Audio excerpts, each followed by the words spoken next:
The Barrett M82A1 weighed exactly 30 pounds unloaded.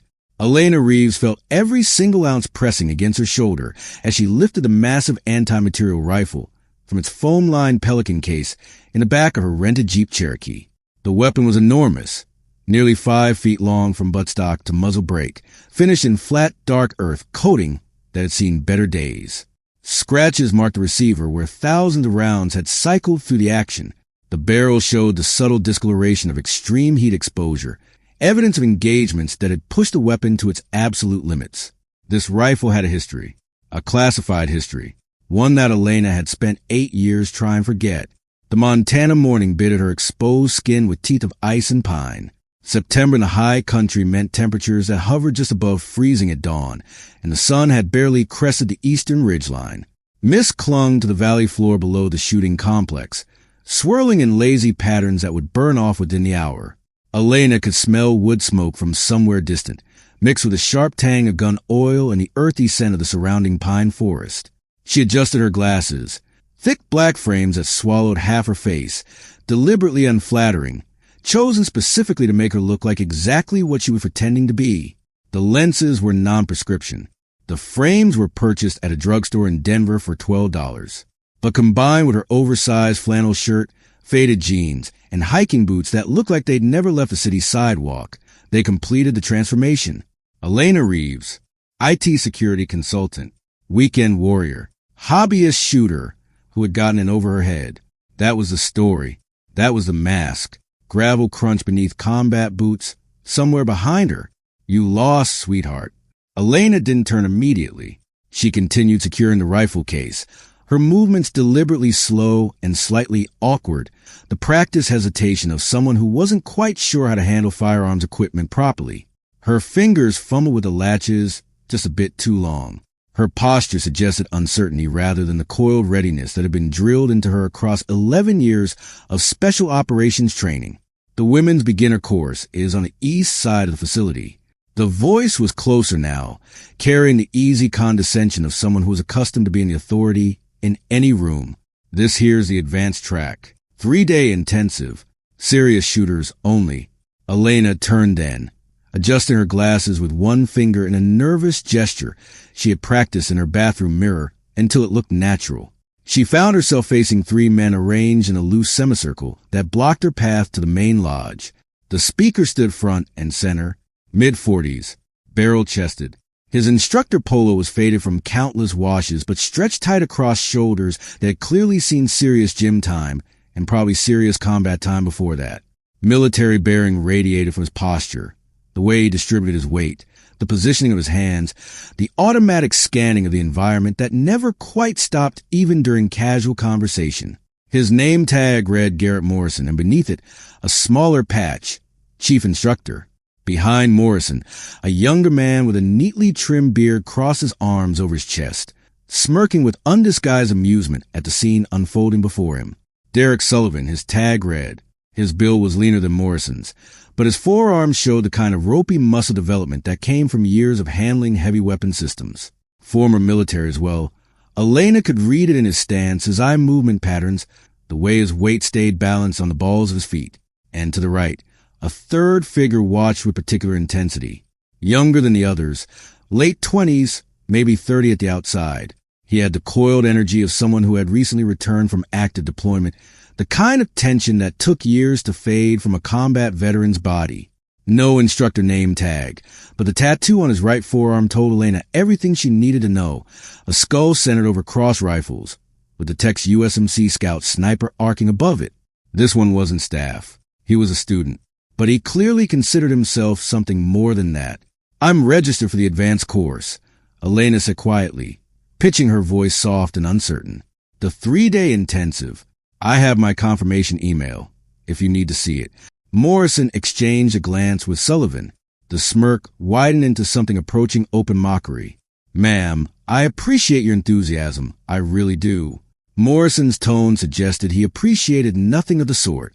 But this course involves precision shooting at distances up to 1,000 meters. That rifle you're wrestling with, that's a Barrett M82A1, 50 caliber BMG. Kicks like a mule on methamphetamines. You ever actually fire one of those things? Or did your boyfriend convince you this would be a fun vacation activity? Something to post on Instagram? I've shot it before. If that opening hooked you, buckle up. This story only gets better. Subscribe now for more real stories of courage and hit that notification bell. Drop a comment and tell me where you're listening from. Now, let me show you what happened next. Morrison stepped closer, his shadow falling across Elena's smaller frame. He was playing to his audience now, Sullivan nodding along, the Marine watching with the Predator's focused attention. Look, I'm not trying to be a jerk here. Safety is literally my job. That weapon system you got there, it isn't designed for her, he paused, letting his eyes travel down her body with deliberate slowness, cataloging her height, her build, her apparent lack of physical preparation. Smaller shooters. Physics doesn't care about feelings. The recoil impulse on that rifle is over 30 foot-pounds. You try to control that thing without proper technique and upper body strength, you're going to hurt yourself, damage the equipment, or put someone downrange in serious danger. Elena met Morrison's gaze with perfect neutrality. No flush of embarrassment colored her cheeks. No flash of anger tightened her jaw. Just quiet observation, the kind that cataloged everything. The condescension in his posture, the dismissiveness radiating from Sullivan's body language, the way the young Marine kept his hand positioned near where a sidearm would rest if he were carrying, pure muscle memory from deployment. She had faced down warlords in countries that didn't officially exist on State Department maps. She had traded stares with men who commanded armies, who ordered executions with the casualness of ordering lunch. 3 civilian instructors with inflated egos barely registered on her threat assessment scale. But they didn't need to know that. I signed a liability waiver, she said simply, her voice carrying just a hint of nervous apology. I paid the course fee. The website said all experience levels were welcome in the advanced track, as long as participants passed the safety certification. Your funeral. Morrison shrugged with theatrical resignation, turning away. Don't say I didn't warn you when that cannon breaks your shoulder. Range opens in 45 minutes. Safety brief in the main lodge. Through those doors, take a left at the trophy case. Try not to trip carrying that thing. They walked away laughing, their voices carrying back to her on the morning air. $20 says she's gone by lunch, Sullivan said. I'll take that bet, the Marine replied. I give her until the first trigger pull. 1 round of .50 BMG, and she'll be crying in the parking lot. Morrison's response was lost to distance, but his laughter wasn't. Elena watched them go, her expression unchanged. Her breathing remained steady and controlled. 4 counts in, hold for 4. 4 counts out, hold for 4. The box breathing pattern that had been drilled into her so thoroughly it had become autonomic, a physiological anchor that kept her heart rate stable even when every instinct screamed for a confrontation. Then she closed the rifle case with a soft, precise click, shouldered her gear bag with its 40 pounds of equipment and ammunition, and began to walk toward the main lodge. The morning sun was beginning to burn to the mountain mist, casting long shadows across the shooting complex and painting the distant ridgelines in shades of gold and amber. From this elevated vantage point in the parking area, Elena could see the entire facility spread out below her like a tactical map. The 100-meter zero range with its 12 shooting positions, each equipped with covered benches and standardized target holders. The 300-meter qualification lanes that stretched toward a low berm, steel targets glinting in the early light. And far in the distance, barely visible against the dark tree line, the 1,000-meter competition ranged with its massive steel plates that would ring like church bells when struck by heavy rifle rounds. Elena had stood at distances far greater than that, had made shots that these instructors would dismiss as physically impossible, the stuff of video games and action movies rather than real-world marksmanship. She had saved lives at those distances, and she had lost everything that mattered. Her phone buzzed in the back pocket of her jeans. She pulled it out and glanced at the screen, keeping her body angled away from any observers. Incoming call, DoD restricted. The number was one she recognized, not specifically, but categorically. A secure line routed through layers of military encryption, originating from offices that didn't appear on any organizational chart. The kind of call she had answered hundreds of times over 11 years. The kind of call she had stopped answering 8 years ago. Elena pressed the red button, sending the call to voicemail. Not today. Not ever again. She pocketed the phone and continued toward the lodge. The main lodge smelled like fresh coffee, gun oil that had been applied with religious devotion, and testosterone so thick it was practically visible in the air. Elena found a seat in the back row of the briefing room, setting her gear bag beside her feet with deliberate awkwardness, bumping the chair of the student next to her, apologizing too profusely, adjusting her position multiple times before settling. The performance of incompetence required constant maintenance. Around her, a dozen other students were arranging themselves in the tiered seating. All men, ages ranged from early 30s to mid-60s. Some wore the casual tactical clothing of serious recreational shooters, 5.11 pants, moisture-wicking shirts, expensive watches with compass bezels. Others had the harder look of professionals, law enforcement, private security, military veterans who couldn't quite let go of the life. The Marine from the parking lot sat in the front row, combat boots propped on the empty chair beside him, radiating the quiet superiority of someone who knew he was the most dangerous person in any room he entered. His Remington 700 rested in a custom case at his feet, its $3,000 Schmidt and Bender scope visible through the case's mesh panel. Welcome to Montana Precision Rifle Academy's Advanced Precision Rifle Course. Morrison stood at the front of the room, a presentation remote in one hand and a ceramic coffee mug in the other. The mug bore the Academy's logo, crossed rifles over a mountain silhouette, and the words long range, long memory. Behind him, a ceiling-mounted projector displayed the Academy's credentials and a bullet-pointed safety agenda. 3 days, 3 stages of increasing difficulty. We start at 100 meters for zeroing and fundamentals confirmation, work our way out to 300 for wind reading and environmental calculation, and finish at 1,000 meters for those of you who can handle genuine precision shooting at extended range. Morrison paused, his eyes scanning the room slowly before landing on Elena in the back row. His lips curved slightly. By the end of this course, those of you who survive the curriculum will understand what it actually takes to put rounds on target when the target is a mile away and the air between you and it is trying to push your bullet into the next county. Some of you will discover that this discipline isn't for you. No shame in that. Better discover it here, in a controlled environment, than somewhere it actually matters. A ripple of knowing chuckles moved through the room. Several heads turned briefly toward Elena. She kept her eyes fixed on the presentation screen, expression carefully neutral, hands folded in her lap with perfect stillness. Now, before we get into the technical curriculum, ballistic coefficients, wind gradient calculations, Coriolis effect at extended range, let's go around the room. I want name, military background if applicable, and what you're hoping to get out of this course. Sullivan, start us off. The bearded instructor stood from his position at the side of the room, turning to address the students directly. Derek Sullivan, former 2nd Ranger Battalion, 3 deployments between 2008 and 2014. I'll be your assistant instructor for precision fundamentals and wind reading. Looking forward to seeing what you all can do, and more importantly, what you're willing to learn. The rotation continued clockwise around the room. Brad Jameson, retired Idaho State Police, 22 years. Worked SWAT for the last 8. Looking to improve my long-range game for competition shooting. Michael Torres, investment banking. Shot competitively in college, got away from it for a few years, trying to get back to form. Rick Donovan, own a firearms retail establishment in Boise.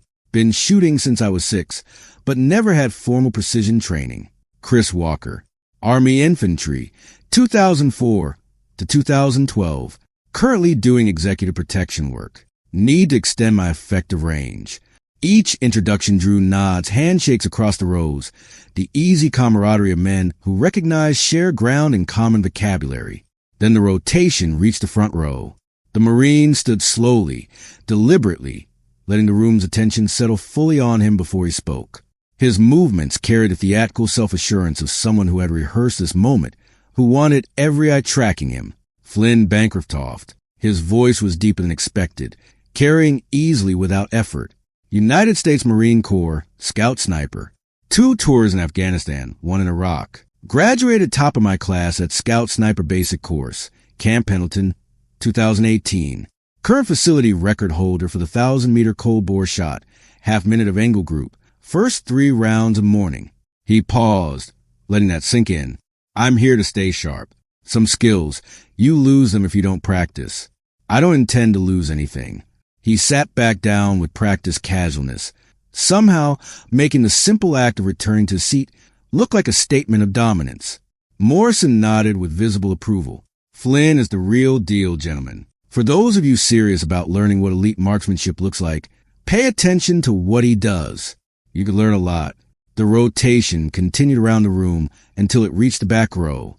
An older gentleman in a worn Carhartt jacket introduced himself simply as Marshal Hensley, retired, offering no branch of service, no MOS, no elaboration on what he retired from or how long ago. His voice was quiet, measured, carrying the weight of someone who no longer felt the need to prove anything to anyone.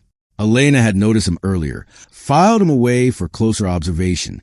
Something about his movements, fluid, economical, the kind of body awareness that came from thousands of hours in environments where movement could equal death. The calluses on his right hand, visible when he'd reached for his coffee, were positioned exactly where they would form from years of manipulating a rifle bolt under pressure. And the patch on his jacket, partially obscured by a fold of fabric, a globe and anchor, but in a design older than the one Flynn wore on his skin. An era before the young Marine was born. Marshal Hensley was more than he appeared, and he had been watching Elena with the same careful attention she was giving him. Finally, the rotation reached her position.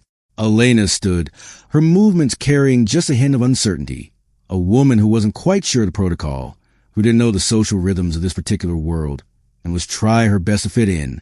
Elena Reeves, she said quietly, her voice barely carrying the front of the room.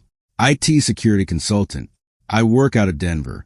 I've always been curious about long-range shooting. Saw the Academy's website and thought this might be a good way to learn. Silence greeted her words. Then Flynn snorted audibly, the sound echoing in the quiet room. IT security. He turned in his seat, looking at her with undisguised amusement that bordered on contempt. So you spend your days staring at computer screens, fixing passwords and running virus scans, and you thought you'd drive up to Montana and play soldier for a long weekend? Flynn, Sullivan started, his tone carrying a warning note. No, seriously. Flynn held up his hands in mock surrender, his expression suggesting he was genuinely puzzled rather than hostile. I'm not trying to be a jerk. I'm genuinely curious about the thought process here. Do you even know what MOA is? Can you explain ballistic coefficients in terms that actually mean something? Tell me the functional difference between a mil-dot reticle and a BDC without pulling up Google.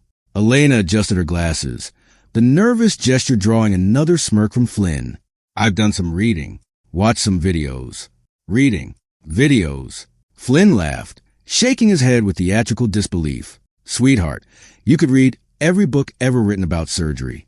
Watch every YouTube tutorial on appendectomies. That doesn't mean I want you standing over me with a scalpel when my guts need rearranging. Laughter rippled through the room, not universal, but enough. Sullivan looked uncomfortable, but didn't intervene further. Morrison watched with an expression that suggested he found the exchange mildly entertaining. Elena sat back down without responding, her face slightly flushed, a reaction she could produce on command, a useful tool in the arsenal of appearing harmless. Her phone buzzed in her pocket. She pulled it out just enough to see the screen. DOD restricted. She declined the call. The safety briefing lasted 47 minutes. Morrison covered everything from basic muzzle discipline. The rifle is always loaded, even when it isn't, even when you just cleared it, even when Jesus Christ himself appears to tell you it's empty, to the specific protocols governing this facility. Ranged commands and their required responses. Ceasefire procedures and the absolute nature of their authority. Medical emergency response, including the location of the trauma kit and the nearest hospital with a level 2 surgical center, 43 minutes away by ground ambulance. Elena listened with apparent attentiveness throughout, occasionally nodding at key points, taking notes in a small spiral notebook with handwriting that was deliberately messy and uncertain. The persona required constant maintenance. Every detail contributed to the overall effect, but her eyes tracked something else entirely. She watched the way Sullivan gripped his demonstration rifle when explaining proper shooting positions, competent professional, but with a slight outward cannon support hand that would cause progressive drift at extreme ranges. Not a problem at 300 meters. A significant factor at 1,000. He was good, but he wasn't elite. She observed how Flynn unconsciously touched his trigger finger to his thigh when Morrison discussed shot placement and terminal ballistics, a tell that suggested he was visualizing engagements while listening, running mental scenarios, confirming his own expertise against the lecture material. Arrogant, but not without foundation. His form during the parking lot encounter had been solid. She noted the other students' breathing patterns during the discussion of stress inoculation and performance under pressure, who breathed shallowly, betraying anxiety about their own abilities, who remained steady, their nervous systems already calibrated for controlled environments, who showed the deeper, slower respiration of genuine experience with high-stakes situations. And she watched Marshall Hensley. The older man sat 3 rows ahead and to the left, his posture relaxed but alert in a way that never quite shut off. He took no notes, didn't need to. His eyes moved constantly, cataloging the room's occupants with the same methodical attention Elena was applying. Former operator, experienced, probably career military, probably in a capacity that involved significant trigger time. He was watching her too, had been since the parking lot, and his attention wasn't dismissive or amused like the others. It was calculating, curious, the look of someone who had seen something that didn't fit the expected pattern and was trying to determine what it meant. Elena looked away, returning her focus to her notebook. All right. Morrison clapped his hands together, the sharp sound cutting through the room's ambient noise. Gear up. We're starting at the 100-meter line. Warm-up shots to confirm 0. Then we move to scored groupings. Anyone who can't hold a 3-inch group at 100 meters with their chosen rifle system doesn't belong in an advanced course and will be asked to leave. Questions? No one spoke. Outstanding. See you on the line in 10 minutes. Don't be late. The room emptied in a shuffle of gear bags, rifle cases, and the low murmur of conversation. Elena took her time, waiting until most of the others had departed before gathering her equipment. The Barrett case was heavy and awkward, intentionally so, with her grip position slightly wrong, her balance slightly off. As she reached the door, a quiet voice stopped her. Elena! She turned. Marshall Hensley stood a few feet away, having lingered behind while the others filed out. His weathered face was unreadable, but his eyes held an intensity that hadn't been there during the briefing. That's a lot of rifle for a beginner, he said, his voice pitched low enough that it wouldn't carry to anyone passing in the hallway. Elena met his gaze. It was my father's. He passed away last year. I wanted to learn to shoot it properly, honor his memory. The lie came easily, sliding out with practiced smoothness. The Barrett had never belonged to her father. Her father had been an accountant in suburban Virginia who had never fired anything more powerful than a .22 target pistol his entire life. The rifle had belonged to the United States government until a classified decommissioning process transferred it to her personal possession, a courtesy extended to operators who had performed extraordinary service under circumstances that could never be publicly acknowledged. Marshall's eyes narrowed almost imperceptibly. He didn't believe her. She could see that clearly, but he didn't press the matter. Be careful out there, he said finally. Some of these boys have fragile egos. They don't take kindly to being embarrassed. Elena offered a small, uncertain smile that didn't reach her eyes. I'm sure they have nothing to worry about for me. She walked out into the Montana sunlight, leaving the old man watching her departure with an expression that suggested he was reassessing everything he thought he knew. The 100-meter line was organized with military precision that would have made any range master proud. 12 shooting positions stretched in a neat row, each marked with numbered stakes driven into the hard-packed earth and equipped with standardized setups. Heavy sandbag rests for supported prone shooting, spotting scopes mounted on secondary tripods, and ammunition tables covered with protective mats. The positions were spaced 8 feet apart, providing adequate separation for safety while maintaining efficient use of the available range frontage. Downrange, the targets weighted, paper bullseyes mounted on wooden frames, their centers marked with fluorescent orange stickers that would be visible through magnified optics. At 100 meters, these targets looked deceptively close, a false impression that often trapped inexperienced shooters into complacency. Elena took position 11, at the far end of the line, as far from the cluster of more experienced shooters as possible. The positioning was deliberate. It placed her at the periphery of attention, while still allowing her full participation in the scored events. It also gave her clear sight lines to observe the other shooters without being obviously observed in return. She set up the Barrett with slow, careful movements, the hesitant motions of someone following memorized instructions rather than internalized reflexes. Her fingers fumbled slightly with the bipod deployment. She adjusted the sandbag rest 3 times before settling on a configuration that looked functional but not optimal.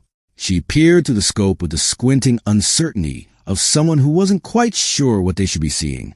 The performance was flawless in its apparent incompetence. Flynn had taken position 1, directly in the center of the line, where maximum attention would naturally flow. His rifle was a thing of beauty, a custom-built Remington 700 chambered in .308 Winchester, its action glass-bedded into a Macmillan A5 stock, topped with a Schmidt and Bender 5-25x56 PMI scope that probably cost more than some students' entire setups. A suppressor threaded onto the barrel, legal in Montana with proper paperwork, and highly desirable for reducing concussive effect of sustained fire. Flynn went through his pre-shot ritual with theatrical precision, making sure everyone in viewing range could observe his expertise.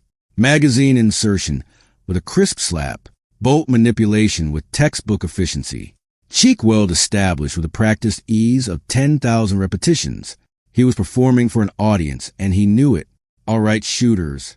Morrison's voice came through the line's PA system, clear and commanding. This is your warm-up set. 5 rounds, best group. Take your time on each shot. Focus on fundamentals. Verify your 0. Range is hot in 30 seconds. Elena settled behind the Barrett. The rifle was absurdly oversized for this distance, like using a sledgehammer to drive a finishing nail or a fire hose to fill a drinking glass. At 100 meters, the massive .50 BMG round would still be ascending along its initial trajectory, essentially laser flat, with accuracy limited only by the shooter's fundamentals and the weapon's inherent mechanical precision. The Barrett's legendary recoil was irrelevant at this distance because follow-up shots didn't require the split-second timing that made felt recoil a factor. But that wasn't the point of this stage. The point was to establish baseline competence. And more importantly, to see whether the strange woman with the oversized glasses and the borrowed rifle could handle a weapon system that outweighed her by a significant margin. The horn sounded, a single sharp blast that signaled the range was hot. Around Elena, rifles began to crack in staggered intervals, each shooter finding their own rhythm. Flynn fired first, his .308 producing a sharp, authoritative report that echoed off the tree line behind the firing positions. The suppressor reduced the sound signature significantly, but couldn't eliminate it entirely. Others followed. The investment banker, the police officer, the gun store owner, each adding their voices to the growing symphony of controlled violence. Elena breathed, for counts in through her nose, filling her lungs from the diaphragm. Hold for 4 counts, letting her heart rate stabilize at its lowest natural point. For counts out through slightly parted lips, a controlled exhale that emptied everything without creating tension. Hold for 4 counts, resting in that still point between breaths where the body was most quiet. The box breathing pattern she had learned over a decade ago in a classroom that didn't officially exist, refined across 1,000 engagements in environments that range from scorching desert to frozen mountain. As automatic now as her heartbeat, as reliable as gravity. She pressed her eye to the scope. The target at 100 meters filled Elena's viewing field through the Barrett's optic. The paper bullseye, with its concentric rings and fluorescent center, looked close enough to touch. At this magnification, she could see individual imperfections in the paper surface, the slight flutter caused by the barely perceptible breeze. She ignored the target itself. Instead, she focused on the environmental indicators that would matter at longer distances, practicing calculations even when they were unnecessary. The grass between her position and the target showed minimal movement. Wind, less than 3 miles per hour, negligible value at this range. The mirage rising from the sun-warmed earth-bent light in barely perceptible patterns, indicating stable atmospheric conditions with low thermal gradient. Humidity. She had checked her phone's weather application that morning without anyone noticing, confirming 52% moderate, requiring no significant adjustment. Barometric pressure, 29.92 inches, essentially standard. Altitude, approximately 4,200 feet above sea level, reducing air density enough to matter at extreme range but irrelevant at 100 meters. At this distance, none of these factors would affect her shot placement measurably. The Barrett at 100 meters was point and shoot, the ballistic equivalent of cheating. But the calculations ran anyway, automatic as breathing. Because that was how you built the foundation for shots that actually mattered. She centered the reticle on the target center, feeling the familiar weight of the rifle against her shoulder. The Barrett's butt pad was generously sized and cushioned with modern recoil-absorbing materials, but nothing could completely eliminate 30 foot-pounds of recoil energy. The rifle would kick hard. That was simply physics. Elena had absorbed thousands of such impacts. Her shoulder bore permanent internal bruising that would never fully heal. Not visible externally, but present, a reminder written in her own tissue. She squeezed the trigger. The Barrett roared. The sound was enormous, a thunderous boom that rolled across the valley like artillery fire, reflecting off the distant tree line and returning as diminished echoes. The massive rifle slammed backward with brutal authority, driving into Elena's shoulder with force that would have knocked an unprepared shooter completely off their position. Elena absorbed it without moving. Her body was already cycling to the next shot. Bolt handle up, back, forward, down. The same motion she had performed 10,000 times in training and 1,000 times in operational conditions. Cheek weld reestablished precisely where it had been. Breathing pattern resumed without conscious thought. Reticle centered. 3 seconds between shots. The interval she had maintained across hundreds of engagements burned into her muscle memory so thoroughly that deviation would feel physically wrong.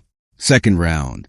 The Barrett roared again. Third, fourth, fifth, 5 rounds total. 15 seconds from first trigger press to final impact. Each shot placed with mechanical precision.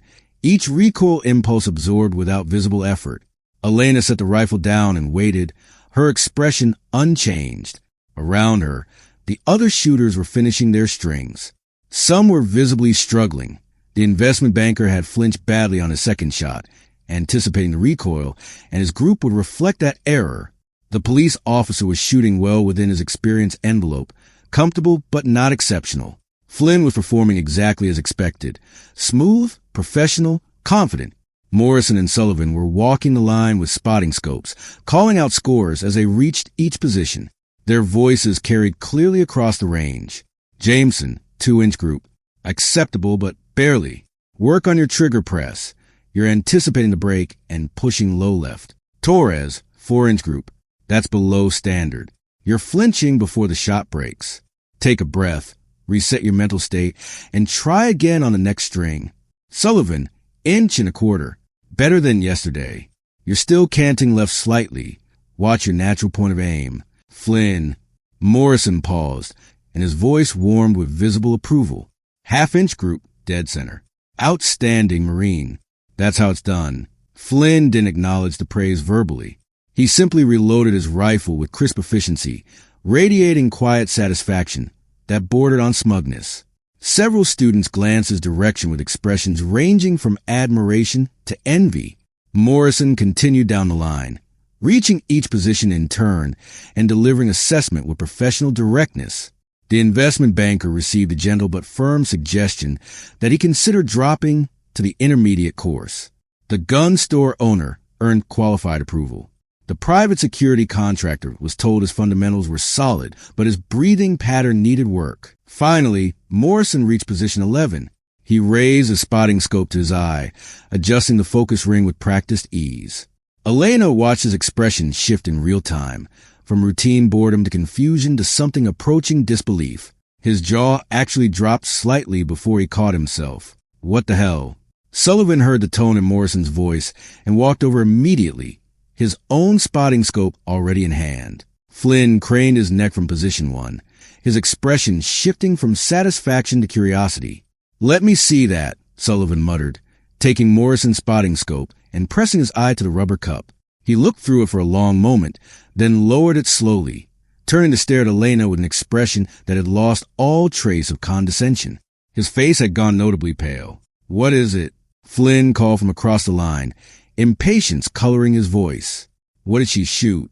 Morrison turned to face Elena directly. His expression had transformed completely, the earlier dismissiveness gone, replaced by wariness, uncertainty, the look of a man confronting something he didn't understand and wasn't sure he wanted to understand. Half-inch group, he said quietly.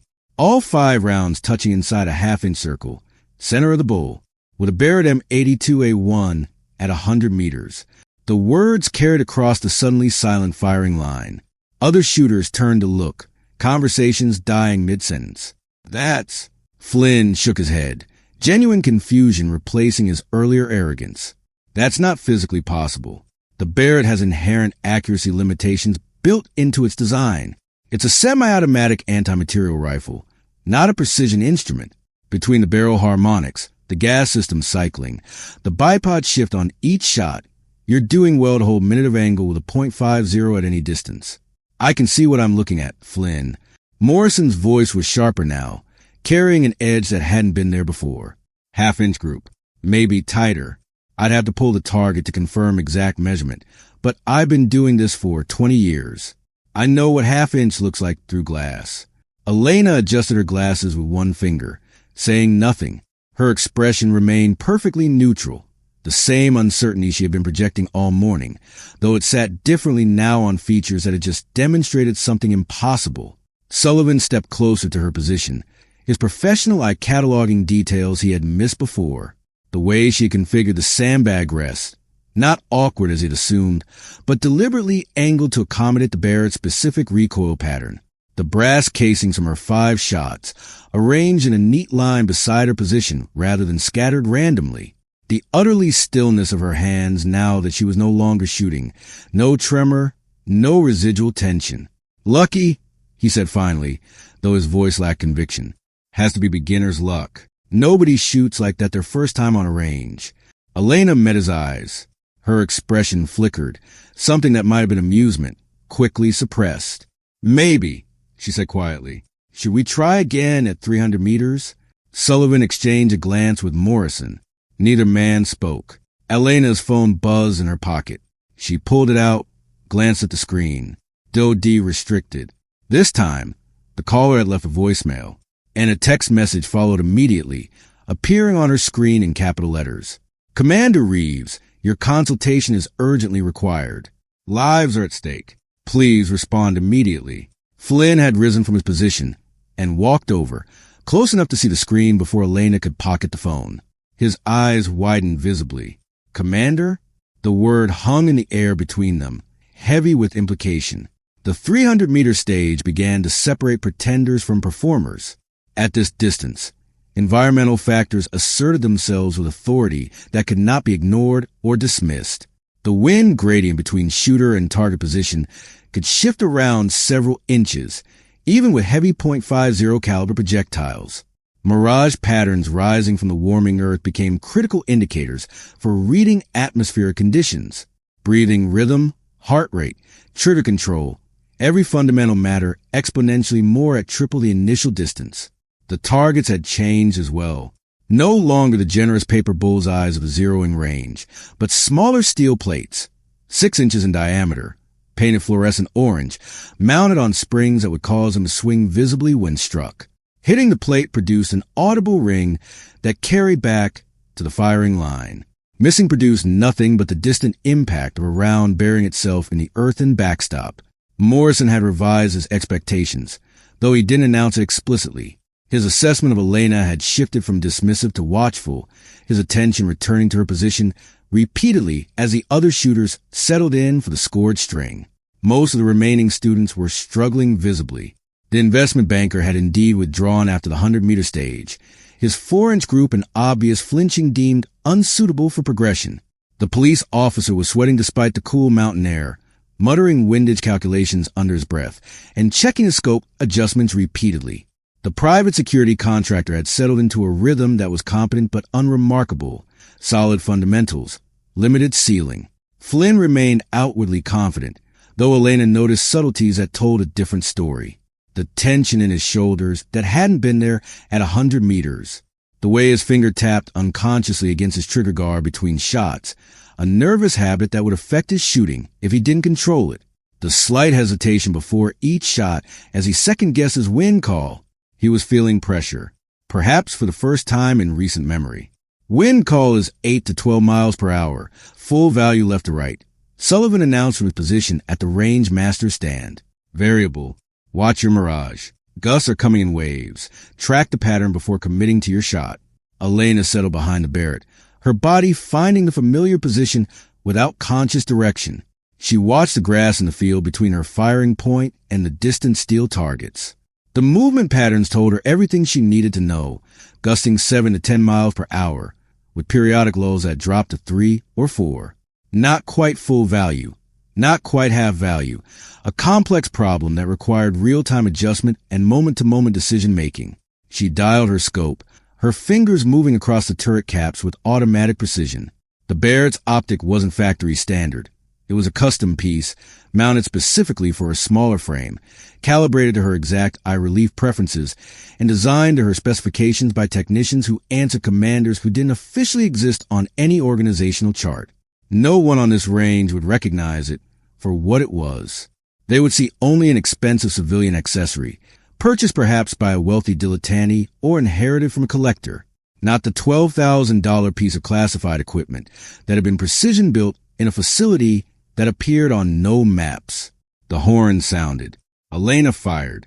The first round crossed 300 meters of Montana air and struck the steel plate with a distinctive ring that echoed across the valley. Direct hit. Center mass. Second round. The Barrett's roar rolled across the landscape.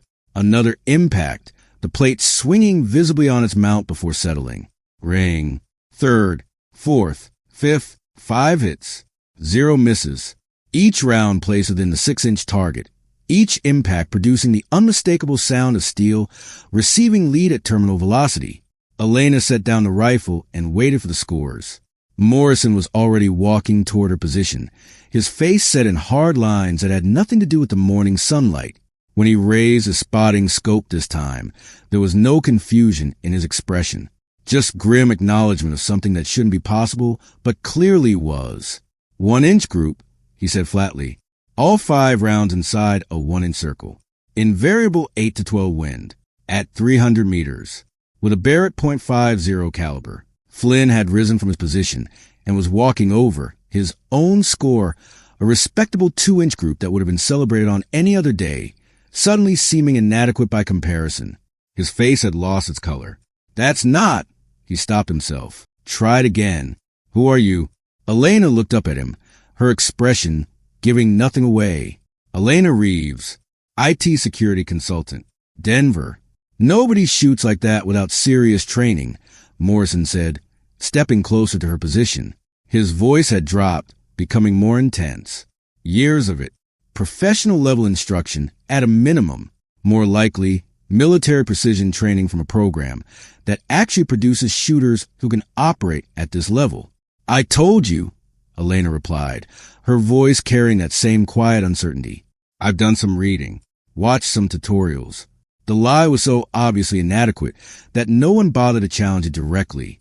They simply stared at her, trying to reconcile the woman they thought they knew with performance they had just witnessed. Sullivan had retrieved the 100-meter target during the 300 stage. He held up now, the paper showing 5 ragged holes clustered so tightly they had torn into a single irregular opening. The group measured 0.4 of an inch at its widest point. Sub-half MOA, with a semi-automatic anti-material rifle. This is impossible, the private security contractor muttered, having walked over to join the growing cluster around position 11. I've been shooting for 15 years. I've trained with SF guys, MARSOC operators, contract shooters from outfits you've never heard of. I've never seen anyone shoot like this. SLIC, Flynn said suddenly, his voice carrying a new note, recognition rather than accusation. Special Operations Target Interdiction Course. That's the only program that produces shooters who can do what you just did. Elena's hands, resting on the rifle case beside her, went very still. 15% graduation rate, Flynn continued. The hardest precision shooting course in the American military. And the shooters who graduate from that program don't become IT security consultants. They become... He stopped. Ghosts, Marshal Hensley finished quietly. Everyone turned toward the older man, who had approached without being noticed.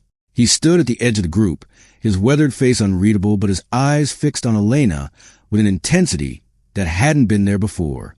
They call themselves Ghost Unit, Marshall continued. Classified Special Operations Precision Element. No official designation. No public acknowledgement. They conduct operations that never happen in places that don't officially exist. And their snipers. He stepped closer. Their snipers hold records that will never be publicly broken because those records are classified above top secret. The range had gone silent. Even the wind seemed to pause, as if the entire valley was holding its breath. Elena didn't move, didn't speak. Her face had become a mask, not the uncertain persona she had been projecting all morning, but something harder, something that had seen things these men could only imagine. Ghost 7, Marshall said softly. The words landed like physical impacts. Elena's breathing stopped. I don't know what you're talking about, she said, but her voice had changed. The uncertainty was gone. What remained was careful, controlled, dangerous. October 7, 2016. Marshall's voice carried across the silent range, gaining strength. Ramadi, Iraq. I was with the 23rd Marine Expeditionary Unit, 3rd Platoon. We were conducting a presence patrol in the Northern Industrial District when we got pinned down by a sniper team operating from a hospital complex. He stepped closer, and Elena could see the memories playing behind his eyes. Old trauma, never quite healed. 3,200 meters away. 2 miles of urban terrain. Buildings, streets, vehicles, civilians everywhere. No clear line of sight. No air support available because the hospital complex had wounded Iraqis inside and command wouldn't authorize a strike. We were taking accurate fire from a position we couldn't even see. His voice cracked slightly. We had 19 wounded in the first 8 minutes, including our platoon commander. Our corpsman was working triage, trying to keep people alive, but the sniper kept shooting. Methodical, patient, 1 round every 40 seconds. We couldn't move forward. Couldn't withdraw. Every time someone tried to reach a casualty, another round came in. Morrison had gone pale. Sullivan's hand had dropped to his side, fingers clenching and unclenching unconsciously. We were going to die, Marshall continued. All 30 of us bled out in that street, one at a time, while a sniper we couldn't touch picked us apart. And then he stopped directly in front of Elena's position. 1 round came downrange, from nowhere, from a direction none of us even thought to check. It crossed 2 miles of city, over rooftops, through alleyways, past minarets and market stalls, and everything between. Dropped over 400 feet to compensate for gravity. Corrected for Coriolis effect and thermal gradient, and wind at multiple altitudes. His eyes locked onto hers. Hit the enemy sniper through a 6-inch window gap in a hospital room 3,200 meters away. Single round. Center mass. Killed him before his spotter even knew what happened. The silence stretched. The after-action report listed a call sign. Marshall continued. Ghost 7. Classified operator from a unit that doesn't officially exist, conducting a mission that never happened, using a weapon system that was supposedly never deployed in that theater. Elena couldn't breathe. 8 years of carefully constructed distance collapsed in a single moment, crushed under the weight of a memory she had spent every day since trying to outrun.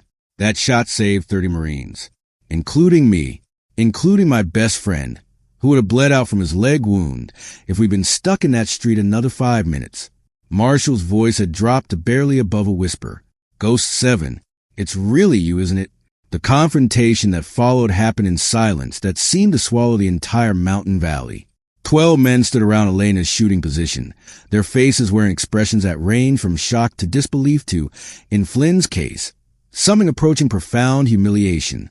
The Barrett lay on its sandbag rest, massive and silent, witness to a reckoning that had been 8 years in coming. You're military, Sullivan said finally, breaking the silence. His voice carried none of its earlier condescension. You're active duty. Or you were. Former. Elena's voice came out as a whisper. Honorable discharge. 8 years ago. Former what exactly?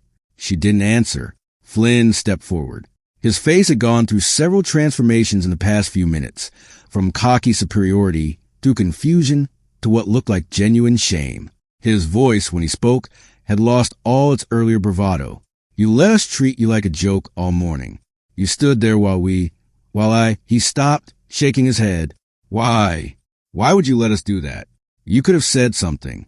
You could have shut me up in the parking lot with 3 words. Elena finally looked up. Her eyes, behind those oversized glasses, held something none of them had seen before. Raw, undisguised pain that seemed to have no bottom. Because I want to be nobody, she said quietly. Just for one day. I want to be Elena Reeves, IT consultant from Denver, who doesn't know how to shoot, who's never seen a combat zone, who doesn't wake up every night at 3 a.m. remembering the sound of... She stopped. The words caught in her throat. She breathed. That 4-count pattern, automatic even now, and started again. You don't understand what this life costs. What it takes from you. I was Ghost 7 for 11 years. 6 deployments. Classified operations in countries I'm still not allowed to name, even now. And every single day of those 11 years, I was carrying people's lives in my hands. 1 shot, 1 kill, and 30 Marines go home to their families. 1 miss, 1 bad call, 1 calculation error, 1 gust of wind I didn't account for, and their names go on a wall somewhere that most Americans will never see. She pulled off the oversized glasses, folding them carefully and setting them on the rifle case beside her. Without them, her face was different, harder, more angular, with fine scars near her left temple that spoke of fragmentation wounds from explosions that had come too close. Her eyes, no longer hidden behind thick lenses, were the eyes of someone who had seen the worst humanity could offer and survived it through sheer will. I didn't fail, she continued. My record was perfect. 0 missed shots in 11 years of operations. The 3,200-meter engagement in Ramadi that saved your platoon? That was the longest confirmed kill in U.S. Special Operations history. Classified, but confirmed. The Pentagon gave me a medal in a room that doesn't appear on any floor plan. And then they asked me to keep serving, keep shooting, keep being Ghost 7. Marshall was watching her with an intensity that bordered on reverence. The other men stood frozen, barely breathing. But there was a cost, Elena said. There's always a cost. October 28, 2016, 3 weeks after Ramadi. Elena's voice had steadied, but her eyes had gone somewhere far away. We were exfiltrating from a follow-up operation. Secondary target, supposed to be routine. My spotter was with me, Staff Sergeant Daniel Cross. He'd been my partner for 4 years. For deployments, hundreds of missions. He was... She stopped, breathed, started again. Daniel was the best man I ever knew. Not just the best spotter, the best human being. He came from nothing, a foster kid from nowhere, Virginia, and he earned every single thing he ever got. Master's degree in mathematics that he did through correspondence courses between deployments. Photographic memory. Could calculate ballistic solutions faster than most computers. And he believed, really believed, that what we did mattered. That every shot I took was saving someone who deserved to go home. Her voice cracked. The extraction route was supposed to be clear. Intelligence had verified it 18 hours earlier. But there was an IED, improvised explosive device, buried in the road. Pressure plate trigger. The kind that doesn't show up on thermal scans, doesn't trigger radio frequency detectors, just sits there waiting for someone to step on the wrong piece of ground. Flynn's face had gone white. Sullivan's jaw was clenched so tight the muscles stood out against the skin. I was on point. My job. Daniel was 2 meters behind me, carrying the equipment case. I should have seen it, should have noticed the disturbed earth, the slight discoloration, something. But I was tired. We'd been in that country for 6 weeks, and I was tired and I missed it. Tears were forming in her eyes now, but her voice remained steady. The discipline of a lifetime asserted itself even as her world fractured. Daniel didn't miss it. He saw something. I don't know what. Some detail I walked right past, a half-second before detonation. And she couldn't continue for a moment. He threw himself over me, absorbed the blast with his body. Shrapnel that should have torn me apart hit him instead. The pressure wave that should have ruptured my organs spent itself against his back. Marshall's weathered face had crumbled. Tears tracked down his cheeks, disappearing into gray stubble of his jaw. He died in my arms, on that road, in a country that most Americans can't find on a map. His last words were that he was proud of me, that what we did in Ramadi, saving your 30 Marines, was worth everything. Elena looked directly at Marshall. You were one of those 30, she said. You survived because of that shot. Daniel knew that. He believed in his bones that his life was a fair trade for keeping me alive, because if I lived, I could keep saving people like you. She wiped her eyes with the back of her hand, a gesture that seemed almost violent in its efficiency. I couldn't accept that. Couldn't live with that math. 30 live for one, Daniel for everyone else. So I ran, resigned my commission, buried my clearances, moved to Denver, and got a job that had nothing to do with anything that mattered. Became Elena Reeves, IT consultant, a nobody who didn't owe the world anything. Her phone buzzed again in her pocket. The sound was jarring in the silence, electronic and insistent. Elena pulled it out and looked at the screen. DoD restricted. This time, she didn't decline immediately. She stared at the display for a long moment, then pressed a button to read the waiting text messages. The first message was time-stamped 4 hours ago. Commander Reeves, urgent consultation requested. Please respond. The second, 3 hours ago. Lives are at stake. Your unique capabilities are required. The third, 2 hours ago. 3 American operators trapped behind enemy lines. Sniper team blocking extraction. 2, 800 m engagement distance. No other assets available. The fourth, sent 30 minutes ago. Colonel Harrington requests immediate communication. This is time critical. Elena looked up at the men surrounding her position. Morrison, Sullivan, Flynn, Marshall, and the others. They were watching her with expressions that ranged from concern to barely concealed hope. There's an operation, she said quietly. Eastern Europe. 3 operators trapped behind enemy lines, pinned by a counter-sniper team operating from elevated position at 2,800 meters. Russian trained shooters. Spetsnaz methodology, using Orsi's T-5000 precision rifles. Our people can't move without getting killed. Can't extract them by air because of political considerations. Can't send in a ground force because the sniper has the approaches covered. And they need you, Marshall said. It wasn't a question. Elena nodded slowly. Nobody in the current inventory can make that shot. SLIC graduates who could have done it have either retired or are deployed on other operations. I'm the only option. Then you have to go. Flynn's voice was raw, stripped of its earlier arrogance. Those 3 operators, they're someone's family. Someone's, he stopped himself. You can't let them die when you could save them. Can I? Elena's voice carried an edge that made several of the men step back. I spent 8 years telling myself I didn't owe anyone anything anymore, that I'd given enough, that Daniel's death bought me the right to be ordinary. She stood, her movements suddenly fluid in a way they hadn't been all morning, the coiled readiness of someone whose body was an instrument of precise violence. But he didn't die so I could hide in Denver and fix computer passwords. He died believing I would keep going, that I would keep saving the people who couldn't save themselves. She picked up Daniel's field notebook, the battered volume she had carried with her since it was returned to her after his death, the pages she hadn't been able to read for 7 years. I finally read this last week, she said. All of it. His tactical notes, his observations from our missions, his thoughts about the work we did together. And at the end, the last entry, dated October 28, 2016, the morning of the day he died, he wrote about me. She opened the notebook to a dog-eared page. Elena doesn't understand what she is, she read aloud, her voice steady despite the tears running freely down her face. She thinks the shooting is a skill, something she learned, something she could walk away from if she wanted to. But that's not true. What she does, what she is, it's a gift, and gifts come with obligations. I'm honored to serve beside her. Whatever happens today, I need her to know. Don't stop. The world needs Go 7. The world will always need Go 7. And I'll be proud of her whatever comes. She closed the notebook. Daniel, she whispered. His last thought was about making sure I kept going. The briefing happened 90 minutes later, in the lodge's back office that had been hastily converted into a secure communication center. Men in suits who didn't offer names set up encrypted uplinks, satellite imagery displays, and secure video connections to a command center whose location was deliberately obscured. Colonel James Harrington's face appeared on the screen, his expression grave. Commander Reeves, thank you for answering. Elena sat across from the display, her flannel shirt replaced by tactical gear that had arrived via unmarked helicopter. The transformation was complete.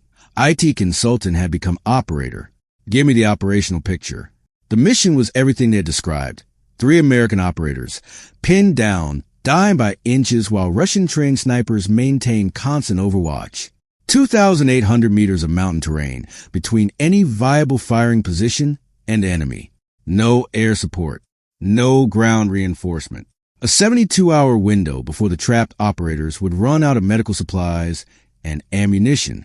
Halo insertion, Harrington explained. MC-130J combat Talon, 30,000 feet. You'll approach on foot, 14-hour march across mountain terrain. Engage at dawn. Elena studied the imagery for a long moment. I'll need 48 hours to prep and full operational autonomy once I'm inserted. Done. The insertion happened 3 days later. Elena fell through 30,000 feet of darkness, the wind screaming past at 200 miles per hour, temperature at -40°C. She hit her mark within 30 meters of the planned coordinates. The 14-hour approach march was brutal. Mountain terrain at high altitude, carrying 60 pounds of equipment, including the Barrett. By dawn, she was in position. The Russian snipers never saw her coming. She took the first one at 0547 local time. The second died before his partner's body hit the ground. The third attempted to relocate. Her third round found him 7 seconds later. 3 shots, 3 kills, 2,800 meters. The encrypted confirmation came back 72 hours later. All 3 American operators extracted safely. 6 weeks later, Elena Reeves stood at the front of Montana Precision Rifle Academy's advanced classroom, addressing a new group of students. My name is Elena Reeves. I served for 11 years in units that don't officially exist. I hold records that will never be publicly acknowledged, but I'm not here because of what I can do. I'm here because of a man who died believing this work matters. She gestured toward a plaque on the wall. Staff Sergeant Daniel Cross, United States Army. The Academy's new veteran PTSD scholarship program is named in his honor. He was the best spotter who ever lived, and the bravest man I ever knew. Flynn sat in the front row, not as a student, but as her assistant instructor. First lesson, Elena continued. None of you are as good as you think you are, but with work, discipline, and dedication, some of you might become good enough to matter. On October 7th, 31 people gathered at a small restaurant in Virginia. 30 Marines, and 1 woman who finally understood what Daniel had always known. To go 7, Marshall raised his glass. To go 7, Elena raised her own glass, and for the first time in 8 years, she felt peace. Go 7 was no longer a wound. It was a calling.